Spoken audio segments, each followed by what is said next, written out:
I'm sure that many of you will know or remember that a key part of Israel's history was that at a point they were captured by Babylon and taken off into exile.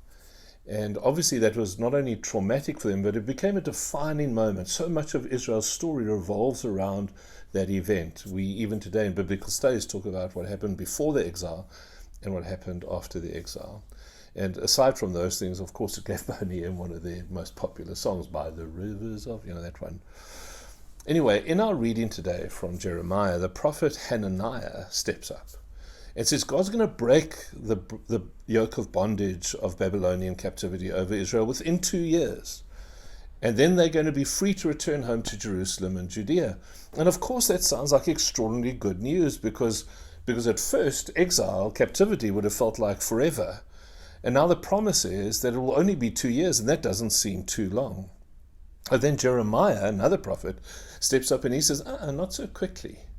Because when prophets speak, they usually speak to us of war and of famine and of pestilence. But if a prophet is going to come and speak outstanding news, like good news like this, we have to be very careful. We have to be discerning. We need to test it. In fact, Jeremiah says what we should do is we should just wait the 2 years and see if what this guy says is true, because it seems unlikely. Not too much later, Jeremiah receives a word from the Lord, and this word is a grim one. The Lord says, the people are not going to be freed. Their bondage will be much longer and much harder than Hananiah has predicted. But then Jeremiah has one other word from the Lord for Hananiah personally. And the word is, listen, Hananiah, the Lord has not sent you. In other words, you claim to be a messenger of God, but you aren't. It's quite a harsh word he speaks. And he goes on and says, and you made this people trust in a lie. You raised people's hopes and expectations falsely. Therefore, thus says the Lord, it's the prophet's way of warning, I'm going to send you off the face of the earth. Within this year you'll be dead, for you have spoken rebellion against the Lord. Now, despite its somewhat gruesome ending, I love the story.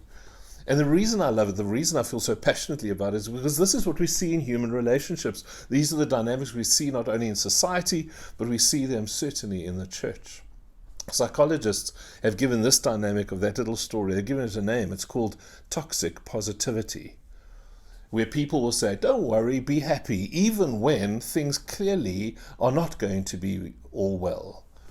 And we walk around going, no, don't worry, be happy, but it isn't true. But you get why people are drawn to this stuff. Who doesn't want good news? Who doesn't want a cheery word? And even in the Christian faith, the word gospel literally means good news. It's the good news of God. So isn't this what our faith is all about? Isn't our faith all about good news?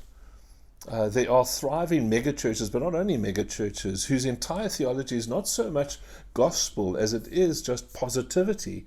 And people flock to those churches because they just want to hear. People are starving for good news. They're starved for positivity. But good news is not good news if we've been lied to. If a doctor told me only what I wanted to hear and hid my real diagnosis from me, would that really be good news? Of course not. If my spouse no longer loved me or cared for me, would it really be good news for them not to say so, let the relationship deteriorate so badly that it could never ever be saved? Would that kind of seeming all is well, would that really be good news? Of course not. In his book Life Together, Dietrich says the greatest danger to Christian community begins right at the start. And I ask you to listen carefully to this because it's important. He says it begins right at the start, where people confuse Christian community with some wishful idea of religious fellowship. In other words, where people confuse the very real human desire for community with a different kind of thing, with a spiritual reality of true Christian belonging and community. Bonhoeffer says those two things can be quite different. Bonhoeffer's argument is that all of us as human beings obviously long for community. We're created to be together in one way or another. One of my favorite TV programs, I still watch clips of it on YouTube every now and then, But that TV program Cheers was just the most wonderful illustration of how very different people found such wonderful friendship and acceptance and community in a pub, in a bar.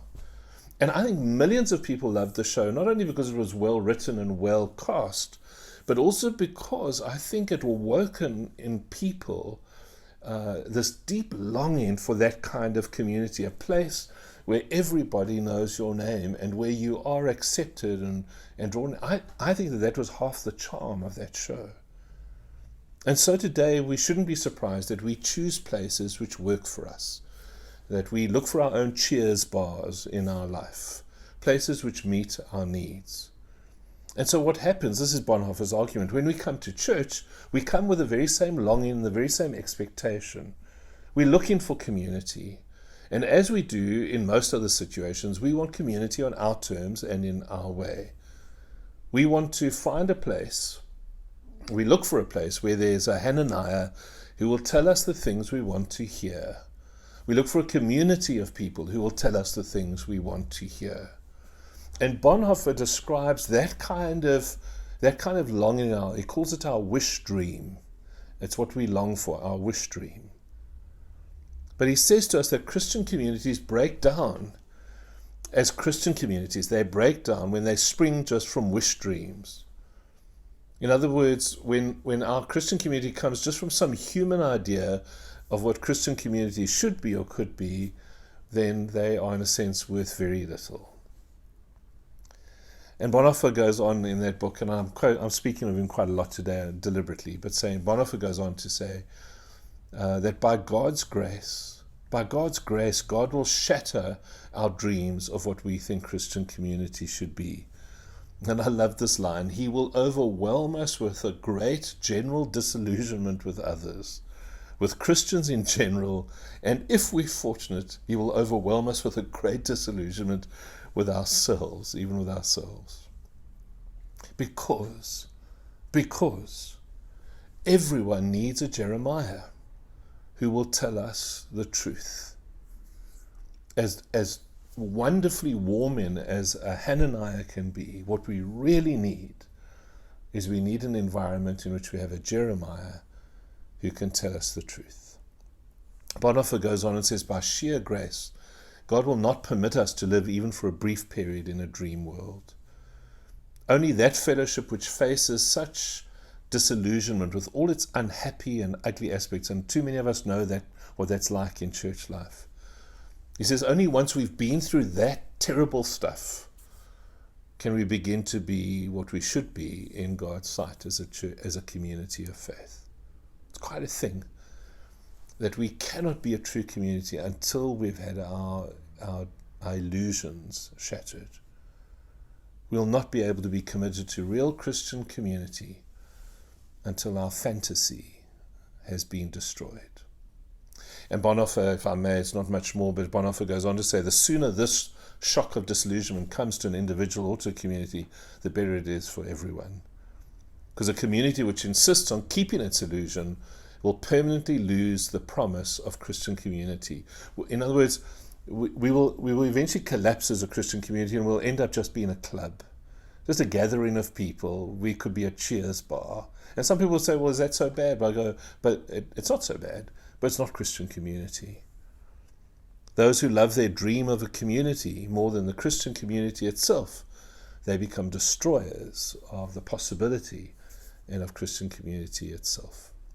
One of my greatest burdens as a pastor has been to see people leave a church simply because their dreams, their illusions of what Christian community should be have not been fulfilled. I have story after story, I bet you do too, just of people who go, they leave because their illusion of what they think Christian community should be has not been fulfilled.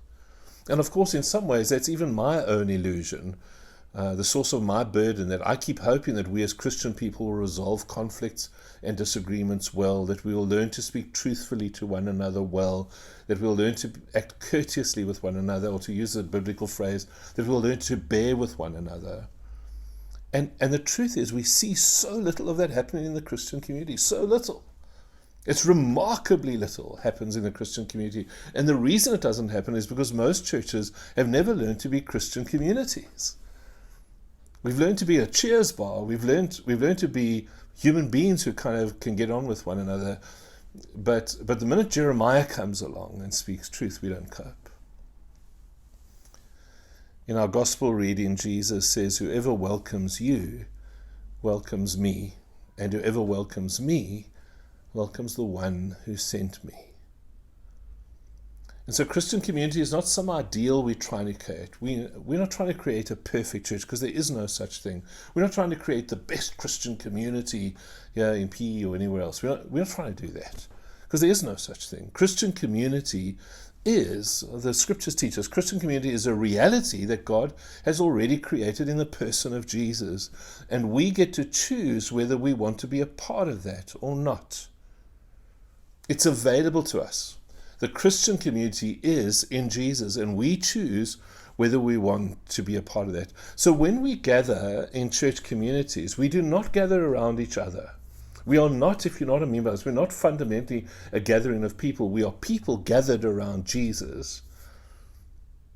Butoffer's radical warning is that a Christian community, or an individual for that matter, who primarily focuses on the needs of its members, so a community that exists for itself, will implode and will ultimately destroy itself, certainly according to the values of the Christian faith. Which brings us back to our gospel reading just for a moment.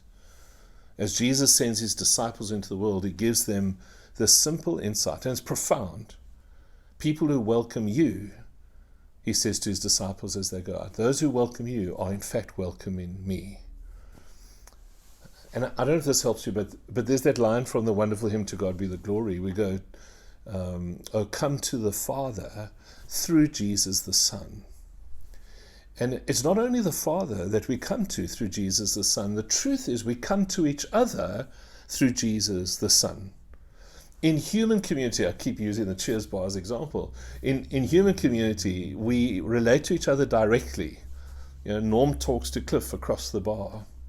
It's a direct conversation. But in Christian community, in a sense, we talk to one another through and in the presence of Jesus. Jesus is our common ground.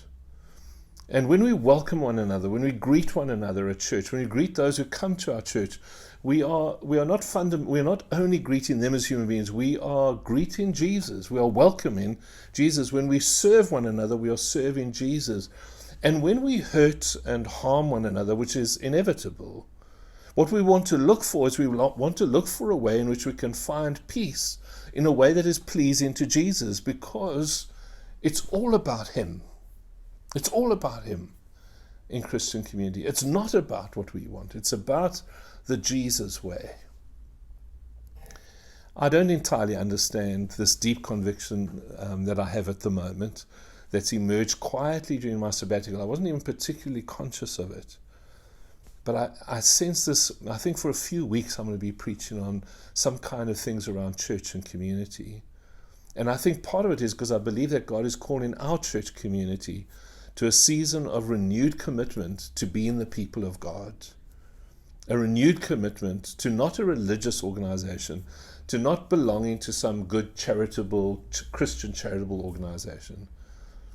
But it's a call for us as a community to find a deep commitment to Jesus and to the community of his people that we've come to call over the years the church.